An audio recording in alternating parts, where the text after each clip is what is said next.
Merci. Donc, nous sommes avec deux invités. À ma droite, Madame Cécile Samit-Popescu, maire des Mélans, en Yvelines, et Jens Kat, maire des Hadricourt. J'ai l'honneur de vous recevoir parce que vous êtes quelque part des jeunes élus qui, pour moi, incarnent l'avenir de notre pays dans le paysage politique un peu encombré. Alors, vous êtes candidat aux élections cantonales l'année prochaine. Donc, première question pour vous, Madame Cécile Samit-Popescu. Les cantons sont redessinés, les règles du jeu vont changer. Donc, il s'agit d'avoir un binôme. Quelles sont ces modifications? Comment vous analysez ces changements? Comment vous allez faire? Alors, ce qui est un peu compliqué à comprendre pour nos concitoyens, c'est qu'on avait une réforme territoriale qui avait été proposée par le gouvernement de François Fillon qui créait un conseiller territorial, donc un élu qui exerçait ses fonctions à la fois sur le conseil général et sur le conseil régional, ce qui réduisait de moitié le nombre d'élus.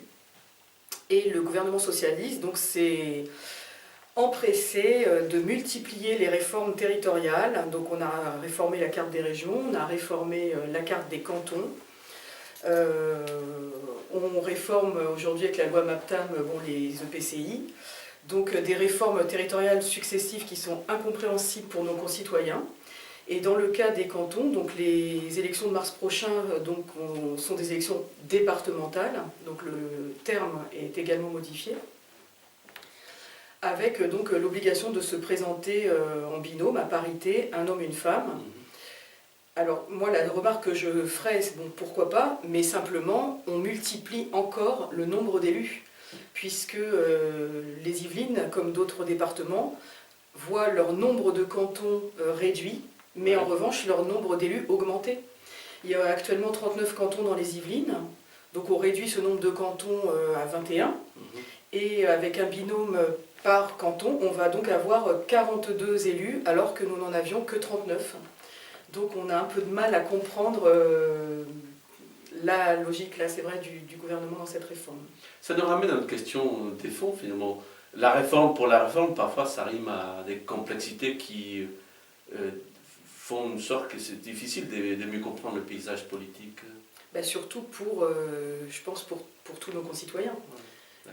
Expliquer le binôme, expliquer la terminologie qui change entre cantonale et départementale, avec dans la même année des élections départementales puis des élections régionales au mois de décembre. Ça va être assez compliqué, je pense, de communiquer auprès de nos concitoyens. Bon, de toute manière, dans ces cas-là, aujourd'hui, vous avez décidé de porter les couleurs de l'ensemble pour les Yvelines, c'est ça? J'ai une question pour vous, Monsieur Scott, maire des Hadricourt. Être candidat pour une assemblée qui aussi va disparaître, selon la réforme. Qui peut aujourd'hui, M. Rodrigo, affirmer que cette assemblée départementale va disparaître dans un environnement aussi mouvant que celui que nous propose le gouvernement actuel socialiste, avec chaque jour une nouvelle réforme et chaque autre jour le fait de revenir sur la dite réforme qui peut prédire la disparition de telle ou telle instance. Comme vient de l'évoquer ma collègue Cécile Samit-Popescu, la simplification administrative, en tout cas la simplification des collectivités territoriales telles que proposées, se traduit concrètement aujourd'hui dans les Yvelines par une augmentation des élus. Dans les Yvelines d'ailleurs, comme partout en France. Moi, vous savez, j'essaie d'être pragmatique. J'ai une haute estime de la fonction de conseiller général, conseiller départemental demain. Je considère cette instance départementale comme proche de nos concitoyens et, en tout état de cause, indispensable au bon fonctionnement de notre pays. Aujourd'hui, je n'ai aucune confiance en un pouvoir qui prédit pour 2020 la disparition des assemblées départementales, alors que lui-même est reconduit jusqu'en 2017. Alors, vous savez, ces promesses, on a l'habitude de les entendre, moi j'ai peine à les croire. D'accord. Les élus passent et puis les conseils généraux et les mairies restent, comme dirait l'autre. Fort heureusement. Alors, quel message politique peut-on donc véhiculer, peut-on porter pendant cette campagne qui est quand même courte, Madame Zamit Popescu? Quels sont les axes de cette campagne que vous entendez porter là? Moi, je pense que ce qui est important à faire comprendre là, pour nos électeurs, dans un premier temps, c'est qu'ils ont tout intérêt à avoir un canton à droite qui est un canton qui s'inscrit dans la logique de la majorité départementale. Et je pense qu'on obtient beaucoup plus de choses en étant dans la majorité plutôt que dans l'opposition. Et ces choses qu'on va obtenir, on va les obtenir pour nos communes. Donc voilà, on a tout intérêt à ce que ce canton qui est aujourd'hui détenu par un élu socialiste bascule. Voilà. C'est une tâche quand même dure et difficile, en sachant bien le fait que les Mureaux représentent quand même un sacré mur, une sacrée muraille. Un mur, Socialiste, un mur peut-être pas, encore faudrait-il que ce mur ne s'effrite pas et que nos adversaires fassent preuve de cohésion, ce qui à l'heure actuelle est peut-être discuté.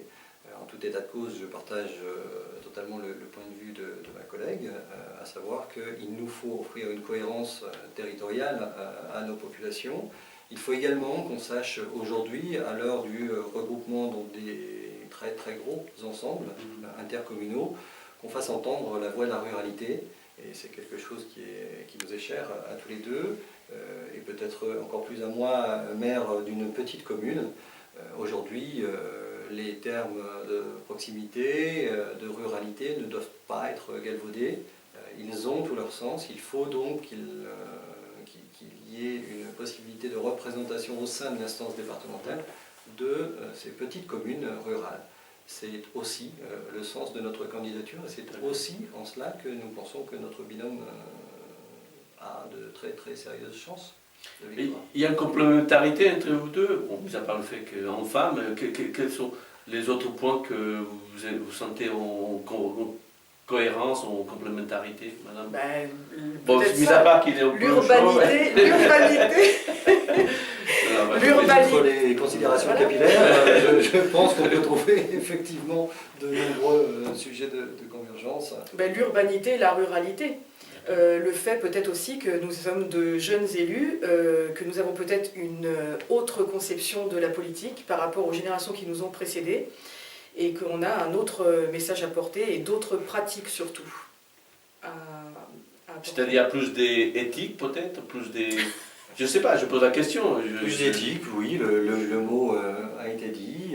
Effectivement, nous ne concevons ni l'un ni l'autre la politique comme une carrière, quelque chose qu'on puisse dérouler à vie. Vous le savez, je remplace moi-même un maire élu 37 ans. J'ai coutume de dire qu'il entrait en mairie lorsque j'entrais en maternelle, et c'est très vrai. Voilà. Quel que soit le bord politique. Quel que soit le bord politique, c'est une conception qui est plus générationnelle que partisane. J'ai aussi une question de savoir, c'est sûr que vous partez pour gagner, je l'espère pour vous de toute manière.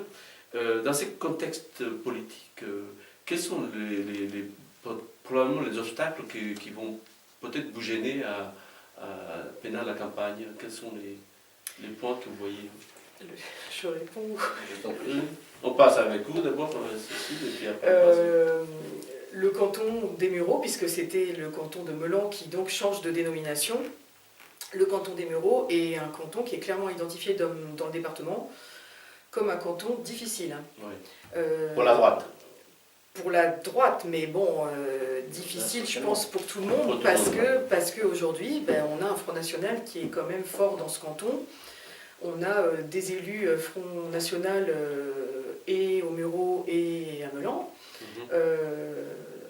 Voilà, le Front National au municipal a fait quand même des scores à plus de 20%. Bon, donc voilà, ça va être compliqué, sachant que les élections départementales sont des élections locales, mais que dans ces élections-là, la notion du local, elle est très subjective et que les électeurs ont tendance à voter aux élections départementales comme ils votent aux élections nationales. Ça inquiète, mais comme ça inquiète dans d'autres départements. Et vous partez confiant, monsieur Scott? Bien sûr, confiant de par les arguments que nous avons avancés, c'est-à-dire la nécessité de rendre clair le nouveau découpage territorial au regard des concitoyens, les électeurs, les vrais gens de la vraie vie, et non pas ceux du sérail politique. Et eux ont besoin qu'on leur explique et qu'on fasse montre de pédagogie, parce que plus personne n'y comprend rien à ce découpage. Une ville comme Ardricourt, mais ça vaut également pour Hollande, qui a adhéré à différentes époques, et pour Ardricourt il ne s'agit que d'une époque récente, de janvier 2014 à un système intercommunal, se voit d'un coup d'un seul précipité par la seule volonté du Parlement vers une intercommunalité plausiblement à 400 000 habitants. Comment expliquer aux citoyens de base, et ça n'a rien de péjoratif dans ma bouche, qu'on lui demande effectivement d'adhérer à sa commune, à une intercommunalité, à un département, dans une même année à une région, que personne n'y comprend quoi que ce soit. Où est la réelle simplification administrative tant de fois promise? Et en cela, notre candidature a du sens, elle offre une cohérence. Le maire est également le conseiller départemental, il va donc influer dans les instances de l'intercommunalité au titre d'acteur du département, et ça offre une possibilité de réponse facilitée en circuit court, en circuit direct à l'égard du citoyen, et ça me paraît être essentiel. Et vous, Madame Popescu, vous pensez que la population est prête à basculer par rapport à votre offre politique aujourd'hui? Je pense. Ouais. Je pense. Bon, on l'a déjà dit, hein, un élu actuellement sortant socialiste. Quand je vois finalement le pourcentage de popularité du président de la République et du gouvernement, voilà, je pense qu'au niveau local, il n'y a aucune raison qu'au niveau local, les gens souhaitent adhérer au projet socialiste aujourd'hui. Alors, j'ai une dernière question. Quels vont être les slogans, si vous avez déjà fixé un slogan pour votre campagne? Comme d'habitude, Pas encore. Pas encore, d'accord. Bon, on aura l'occasion de discuter. Une dernière peut-être mot pour conclure pour chacun de vous. Je vous donne la parole, Monsieur Scott. Pour rebondir sur votre propos, loin de nous l'idée de vouloir plaquer un modèle sur une campagne, mais au contraire, tout comme nous l'avons fait tous les deux à l'occasion des municipales, inspirons-nous du terrain, donc des vraies personnes, des vrais citoyens, et avant peut-être de brandir tel ou tel oriflamme, tel ou tel slogan, toujours facile à présenter, tel un argument publicitaire. Voilà, moi je suis convaincu qu'on peut rassembler sur notre candidature une majorité d'acteurs de la rive gauche comme de la rive droite qui ont envie d'une autre politique, qui ont envie d'autres discours que ceux qu'on veut bien leur servir depuis tant et tant d'années. D'accord. Bon, des conclusions, Madame Cécile Popescu? Ben, je pense que ça va être une campagne très intéressante parce que le canton est très intéressant. Avec ses disparités, justement, la ruralité et la très forte urbanité, hein, puisqu'on a dans notre canton les Mureaux, donc avec des quartiers en politique de la ville, donc des problématiques très éloignées finalement les unes des autres. Et je pense que c'est ça qui va être intéressant à travailler, c'est-à-dire trouver un projet, proposer un projet fédérateur pour l'ensemble de ce canton avec toutes ces disparités. D'accord. Voilà. Donc, on a pris donc acte. Aujourd'hui, vous êtes candidat. On aura l'occasion de venir vous voir pour les projets, davantage développer ces idées-là. Et encore, je vous remercie de votre présence ici, notre studio, les web télé des Deux Rives. Merci.